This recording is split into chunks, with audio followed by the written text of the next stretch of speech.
Now listen carefully and answer questions 1 to 7. Central Realty, Jill speaking. How can I help you? Yes, hello, Jill.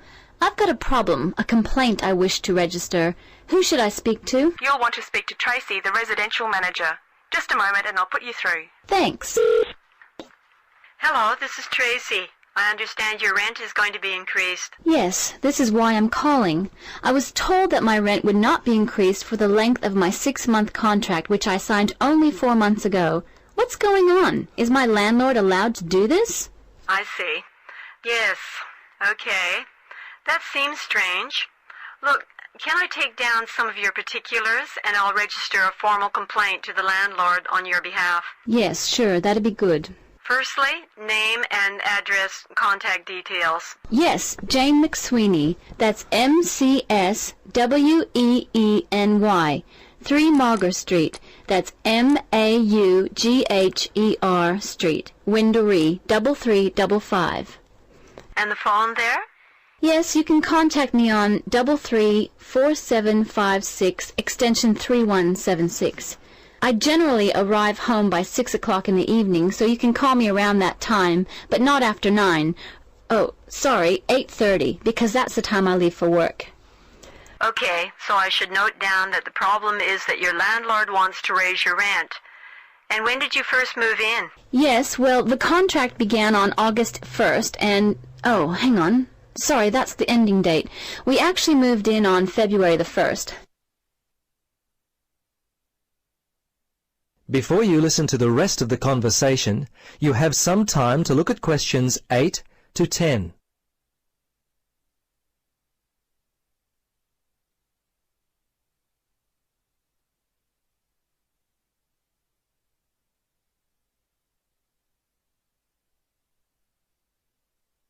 Now, listen carefully and answer questions 8 to 10.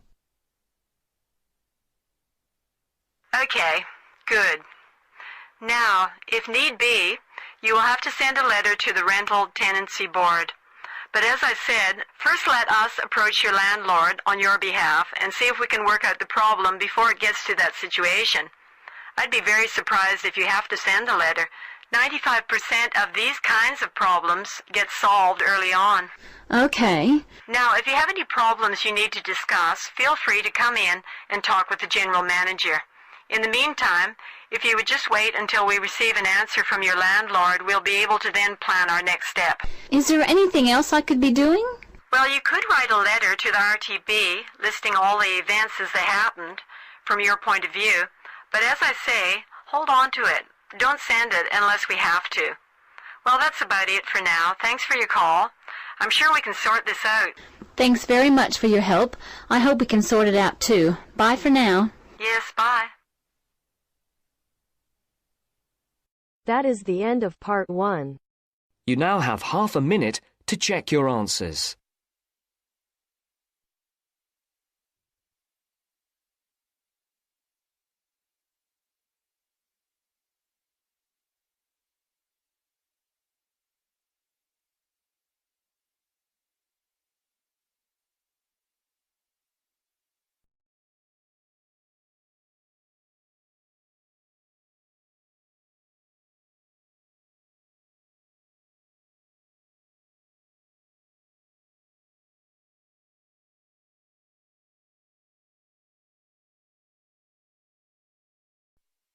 Now turns to part 2. Part 2. 2. You are going to hear a talk given by an international student. First, you have some time to look at questions 11 to 16.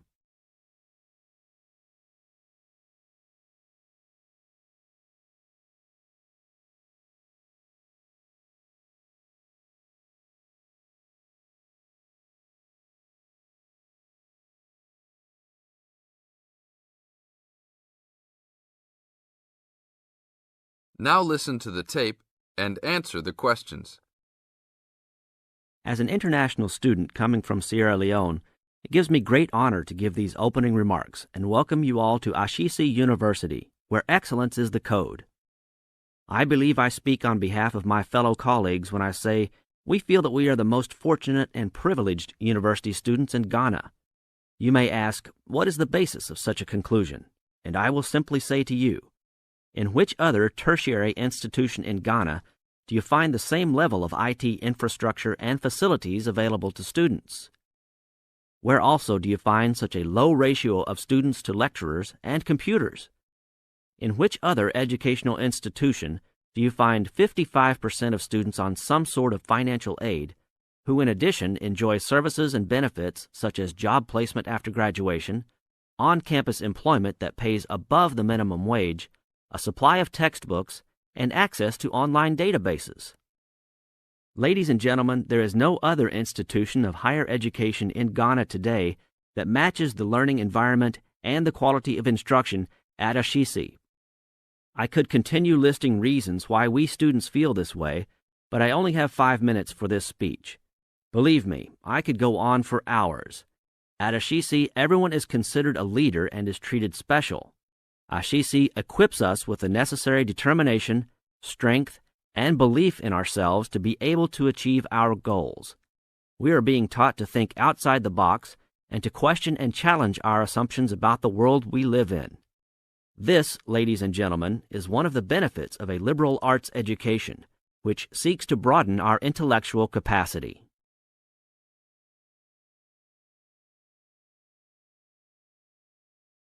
Now look at questions 17 to 20.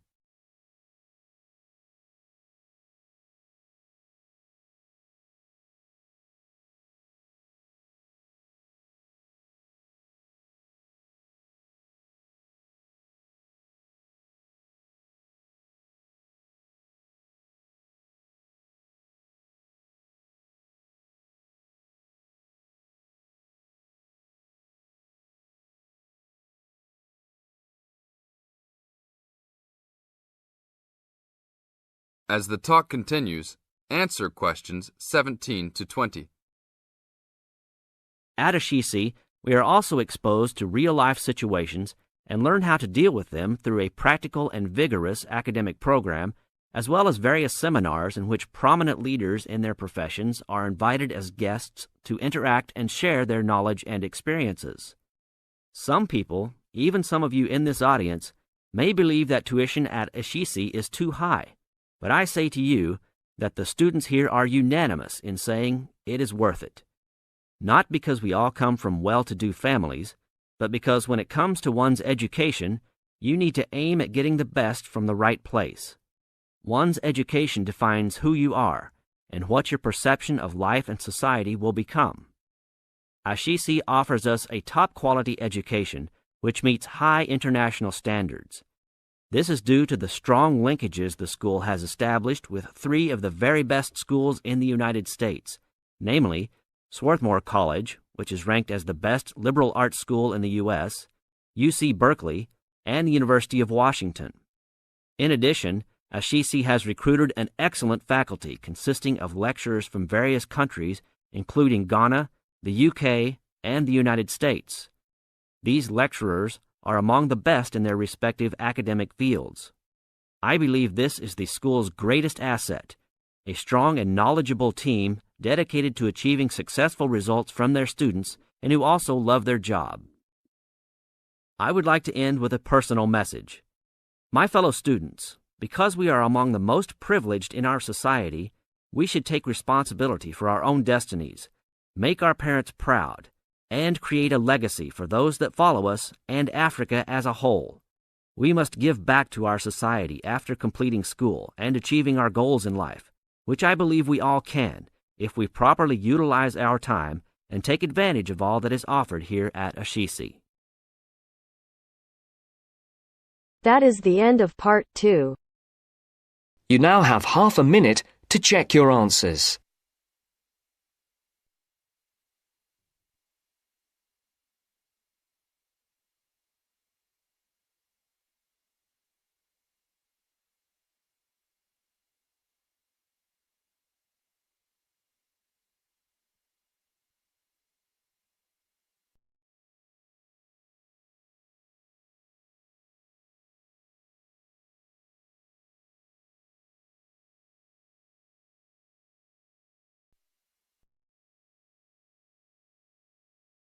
Now turns to Part 3.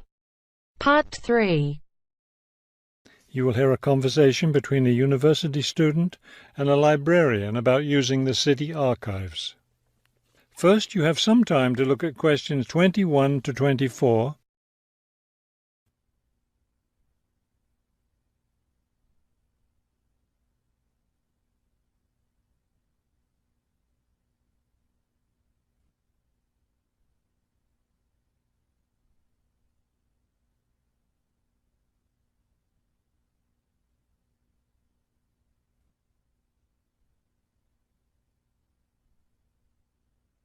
As you listen to the first part of the conversation, answer questions 21 to 24. Hello. I was wondering if you could give me some information about using the archives? I'd be happy to. Are you a resident of the city? Actually, I live just outside the city, but I study at the university downtown. That's fine. All you need to do is show your university identification card, and you can use the archives at no charge, as long as your ID card is current, of course. Yes, it's valid. So I don't have to pay anything? No, city residents pay an annual fee, but students can use the archives for free. Everyone else needs to get special permission from the director, but that doesn't apply to you, of course. Oh, good.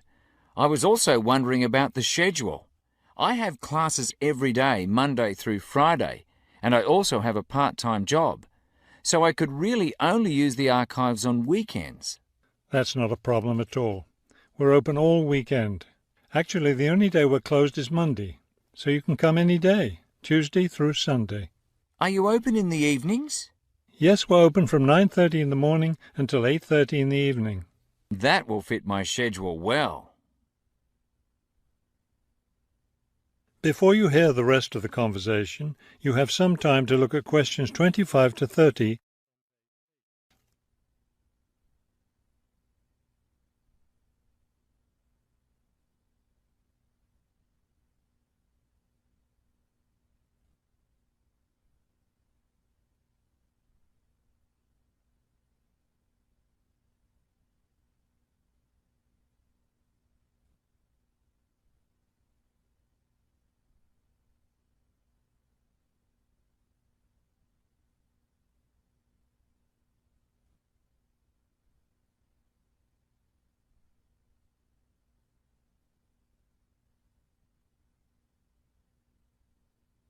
Now listen and answer questions 25 to 30. Is there something else I can help you with? Yes. One thing I'll be needing to see for one of my class projects is old photographs. Do you have photographs of the city in the 19th century that I could look at? Yes, we store all the photographs in the basement. Those stairs over there will take you down to the photography collection. Just tell the librarian there what you're interested in, and he'll help you. Those would be 19th century photographs? Yes, the entire collection is there. Now, if you're interested in seeing documents from the 19th century, those are right here on the ground floor. I would like to see some of those documents. Does that collection include newspapers too? No, all the newspapers from the earliest ones in the 18th century up to the current time are on the second floor. Here, let me just give you this map of the archives, and you'll be able to find whatever it is you need. Thank you. Oh, I see you have a whole room devoted to maps. Yes, on the third floor. That's great, because one thing I need to do is look at how the city has developed over time. I'm sure you'll find a lot of helpful information there. Of course, some of the maps are several centuries old, so generally visitors are only allowed to see photographic reproductions of them. That shouldn't be a problem. What's this on the fourth floor? Ogden's Woolen Mill. As I'm sure you know, Ogden's Woolen Mill was the major entity responsible for the growth of this city in the 19th century. The Ogden heirs gave money for the archives to devote an entire floor to information about the history of the mill. Will I be able to find information about the Ogden family there? Photographs, personal papers, things like that? Probably the family photographs are stored downstairs in the photography collection. The personal papers would be on the 5th floor, where we keep all the personal papers of famous residents of our city. Thank you so much for your help. I'll be able to do a lot of my research here.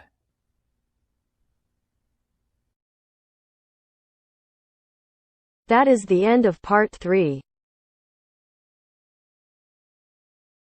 You now have half a minute to check your answers.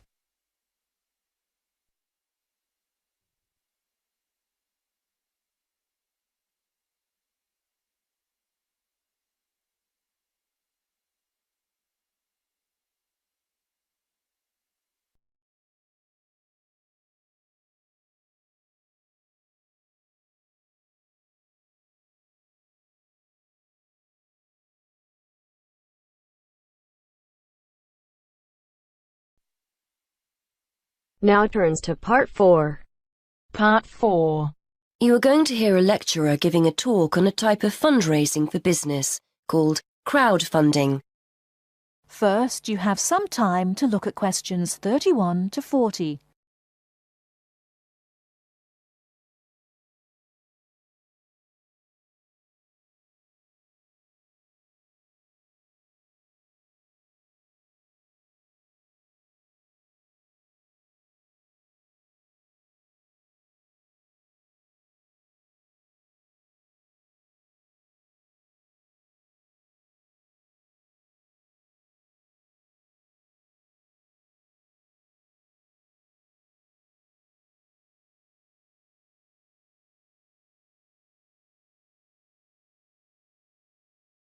Now, listen carefully and answer questions 31 to 40.